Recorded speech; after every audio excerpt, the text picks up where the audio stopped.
Well, hey, ladies and gentlemen, it's me, Jermaine, and I'm back with another Simple Truth Do-It-Yourself, DIY.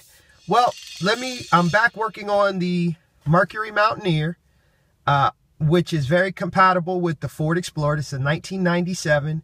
All the specs generally say from a 97 to about around a 2001 have pretty much the same specs, the same ways of fixing it, as well as the same parts. So what I was doing is I cranked it up, and let's crank it up. And if you can tell, it's running a little rugged. And on top of that, as you can see right here, we have the check engine light has come on. And as you can hear, it's running a little rugged. And what I first did is let's turn this off. What I first did is I went to AutoZone and had them hook up the diagnostic, and what we found was that it was having to do with the mass airflow sensor, MAF sensor. And so what we're going to have to do is we're going to have to check on that and see what's going on, and from here we'll see what happens. Okay, so here we have the 1997 Mercury Mountaineer, and here are the tools that we're going to need. I have my screwdriver with my flathead attachment. I have my little small ratchet with the extension and a if you can see it there, a 5/16 socket. Now what we're going to need to do is we're going to need to take off the mass airflow sensor. It has 4 bolts, the 5/16. We're going to have to detach the electrical attachment, gasket,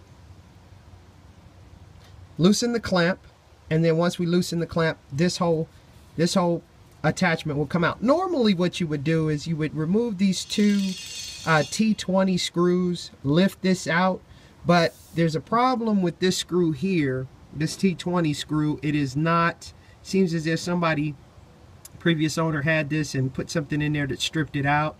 And so what we're going to do is we're going to loosen these, take this off, detach the electrical attachment here, and then from there we'll be able to view it from both ends and be able to clean it.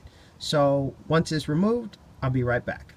Okay, well, as you can tell, I've changed locations, and the original plan was to take the air filter cover, take out the bolts, and then on each end there's access to the mass airflow sensor. But what I decided is, because there is a seal, there's a gasket, and that would be adding to the cost, I decided to use the T20 here, but on the damaged one I'm going to use a pair of needle nose vice grips to break the seal and get it unscrewed. And then once I do, I'll be able to lift this out, and then we will take some mass airflow cleaner and we will spray it onto the prongs that I spoke about. I'll show you that. I'll show you before and after, what they look like, what it looks like before, and then what it looks like once it's clean.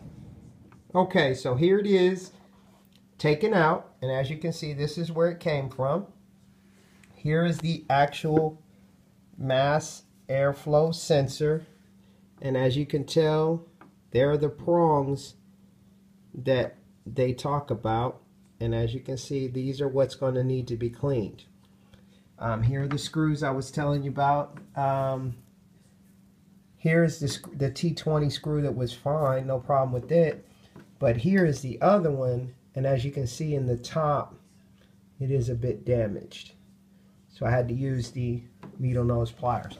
So what I'm going to do is I'm going to move this, and then I'm going to take and spray both sides of this as the mass airflow sensor.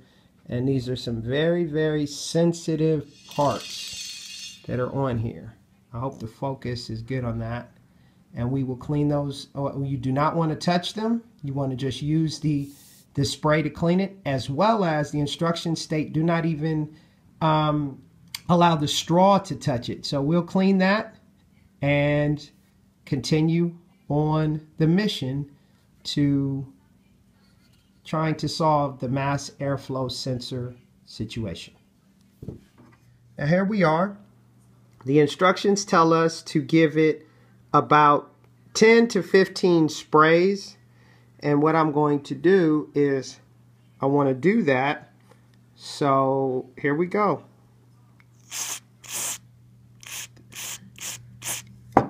I'm going to kind of spray it on each side and kind of turn it so that it gets clean. So we'll let this air dry and then we'll be back. We'll reassemble and see what happens. Okay, so I reinstalled the clamp. I put the air filter cover back on. Now all that's left is to put the electrical connection, and now we'll give it a start and we'll see what happens. Okay, we're back in the vehicle. Let's give it a start.